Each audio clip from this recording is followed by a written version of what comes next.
With assets nearing $4 trillion, a network of 5,000 branches, and a workforce of 250,000 individuals, JPMorgan stands as the undisputed titan of American banking. Yet, its long-serving CEO, Jamie Dimon, has consistently sought to expand beyond mere market dominance. In recent years, a proliferation of financial technology companies has emerged, steadily eroding the market share traditionally held by established financial institutions. Younger generations, in particular, prefer managing their entire financial lives through smartphone applications rather than visiting conventional bank branches. Dimon recognized that to safeguard his bank's position against these burgeoning fintech rivals, a strategic shift was essential to cater to this new demographic. Over the past 3 years, this realization prompted an aggressive acquisition strategy, with JPMorgan actively purchasing smaller fintech startups globally. In 2021, a significant move involved the payment of $175 million for a startup known as Frank. Jamie Dimon had previously signaled his intent to pursue more vigorous takeovers, a promise he evidently delivered on throughout the subsequent year. Frank aimed to revolutionize the notoriously complex higher education financial aid sector by streamlining the process, allowing students to complete previously arduous paperwork online within minutes. After only a few years in operation, Frank had experienced an explosion in popularity, attracting over 4 million unique users. This substantial user base made Frank an incredibly attractive target for JPMorgan, which promptly acquired the company for $175 million and appointed Charlie Javice to the prestigious role of Managing Director of Student Solutions, one of the firm's highest executive positions. However, a mere year later, the situation had dramatically reversed. JPMorgan shuttered the website and formally accused Charlie Javice of orchestrating an elaborate fraud. It was alleged that over 90% of the 4 million students Frank supposedly served were entirely fabricated, existing solely within Charlie Javice's imagination. The bank has now formally charged Javice with fraud and is seeking to reclaim the entirety of its $175 million purchase price. This discussion will delve into the origins of Charlie Javice's creation, Frank, and the allegations surrounding her scheme to defraud America's largest bank. Let us first examine how this unfolding story has been presented across various media outlets. To stay abreast of the latest developments in business and finance, we rely on a platform called Ground News, which helps us discern the core facts. Ground News monitors tens of thousands of media sources, consolidating real-time data and related articles in a single location, enabling direct comparison of coverage. The platform also provides insights into the bias, reliability, and ownership of each news organization, utilizing independent third-party assessments. Consider, for instance, Elon Musk's acquisition of Twitter and the subsequent widespread layoffs within the company. On Ground News, we can observe that over 350 media outlets reported on this event. The platform's bias distribution feature, which highlights the political leanings of each publication, allows users to categorize articles by left, center, and right perspectives. Left-leaning reports typically emphasized how Musk burdened Twitter with debt in his desperate takeover bid and was indiscriminately dismissing essential employees. Conversely, right-leaning articles often framed the layoffs as a long-overdue measure to reduce unnecessary overhead within the social media enterprise. Ground News does not dictate which viewpoint is correct. Instead, it presents all competing narratives, empowering you to form well-informed opinions on any subject. To experience this for yourself, visit ground.news/WSNL and enhance your news consumption today. We extend our gratitude to Ground News for their support of this video. Charlie Javice's early life could be characterized as one of considerable privilege. Her father was a prosperous financier in New York, and she attended an exclusive French-language private high school with an annual tuition fee of $40,000. Following this, she enrolled in the esteemed Wharton Business School at the University of Pennsylvania. Soon after graduation, she successfully secured venture capital funding to launch her educational technology startup, Frank. University education in the United States is notoriously expensive, with millions of students relying on loans and grants to finance their studies. A crucial tool for obtaining student aid is the free application for Federal Student Aid, or FAFSA form, which determines eligibility for various government assistance programs. To mitigate fraud, the government has made this application process exceptionally intricate, demanding extensive information and numerous pages of documentation from students. Completing the FAFSA form can consume many hours and proves prohibitively burdensome for a significant number of students. To address this challenge, Javice developed withfrank.org, an intuitive online platform designed to help students complete their FAFSA forms with greater speed and efficiency. In its initial years, Frank experienced rapid expansion, and Javice's public profile steadily ascended. Her growing prominence led to her inclusion on the Forbes 30 Under 30 list in a glowing feature article published by Bumble.com. She was widely regarded as an emerging visionary, even drawing comparisons to a female Steve Jobs. However, a fundamental flaw existed. Frank provided its filing services free of charge, meaning it generated no revenue. Regardless of Frank's growth, it would perpetually operate at a loss as a standalone entity. The only path for Javice to monetize her creation was to sell it to a strategic acquirer. But why would any entity be interested in acquiring a company that produced no income?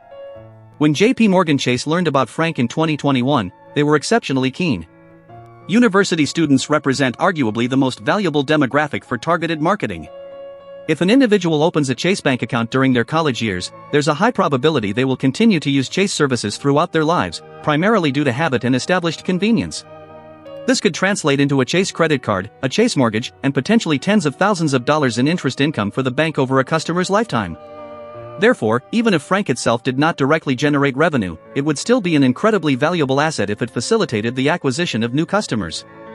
In the summer of 2021, JPMorgan's investment team held multiple meetings with Charlie Javice to conduct due diligence on Frank. Their primary focus was verifying the number of students utilizing the website, as a platform with 10 million users is demonstrably more valuable than one with only 10,000. According to Javice, Frank boasted 4.25 million unique accounts, with 2.1 million having fully completed the FAFSA form online. Based on this impressive user base, JPMorgan calculated a willingness to pay $175 million for the acquisition, equating to approximately $45 per user. From the bank's perspective, this appeared to be a sound investment. Given a hypothetical lifetime customer value of $10,000, they would only need to convert less than 1% of Frank's user base into banking clients to recoup their acquisition cost. Consequently, they finalized the $175 million payment and appointed Javice as their managing director of student solutions at Chase. Almost immediately following the acquisition, JPMorgan's marketing department commenced operations. They began dispatching promotional emails to Frank users, advertising Chase checking and savings accounts. However, they swiftly detected an anomaly. The results of the email marketing campaign were disastrous. A staggering 72% of the emails bounced, indicating that the email addresses were either non-existent or inactive. Of the emails that were successfully delivered, only 1% were opened, a stark contrast to the 30% open rate observed in comparable campaigns. It is crucial to recall that JPMorgan's entire rationale for purchasing Frank was to target its users with marketing initiatives. Given these catastrophic outcomes, Frank was essentially worthless, meaning JPMorgan had spent $175 million for nothing. According to a recent lawsuit, JPMorgan is accusing Javice of orchestrating a vast and highly intricate fraud. Allegedly, Frank did not possess 4.2 million users but rather a mere 290,000. As Frank generated no revenue and was consistently losing money, Javice was reportedly desperate to sell her company for a substantial payout. However, with only 290,000 users, a major bank like JPMorgan would likely have shown no interest. Therefore, she allegedly fabricated 4 million fake users. But how could such a deception occur? As one of the world's largest investment banks, how could JPMorgan have been misled into acquiring a website where 90% of the users were fraudulent? During the due diligence process, JPMorgan requested that Javice provide a comprehensive list of names, phone numbers, home addresses, and email addresses. This data was intended to help JPMorgan verify the authenticity of the users. Javice initially claimed she could not provide the user list, citing student data privacy concerns. This, however, was merely a delaying tactic, as the list of 4 million students did not yet exist. While she stalled over privacy issues, Javice was reportedly scrambling to conceal her deception. She allegedly paid a computer science professor $18,000 to generate a synthetic list of 4.2 million user profiles. Each profile required a fictitious name, phone number, street address, and email address. Names and phone numbers posed little difficulty. A computer scientist could easily generate millions of generic names like John Smith and Jane Doe. Phone numbers were also relatively straightforward, requiring only a directory of area codes and random number generation. Addresses presented a slightly greater challenge, as it was necessary to ensure that the street names existed within the designated imaginary state of residence for each student. Even more problematic were the email addresses. While random combinations of numbers and letters, or even words, could be generated, it would be immediately apparent that they were fake, as individuals typically do not choose such arbitrary characters for their email addresses. Ultimately, Javice and the computer scientists abandoned the effort. Instead of generating fake home and email addresses, they instead provided unique IDs, which are randomly generated identifiers that stand in for real data. Again, they invoked student privacy as the justification. Although JPMorgan did not gain access to the email or home addresses, they did receive the 4.2 million names and phone numbers. This was deemed sufficient for them to believe the users were genuine, and they proceeded with the $175 million acquisition. In the summer of 2021, the deal was finalized, and Javice received her multi-million-dollar payout. However, she was not yet entirely in the clear. With JPMorgan now owning Frank, she could no longer conceal information behind the unique IDs. The bank required the actual email addresses for their marketing campaigns, which constituted the entire rationale behind the acquisition in the first place. As it happens, a vast industry exists around the buying and selling of personal data, including email addresses.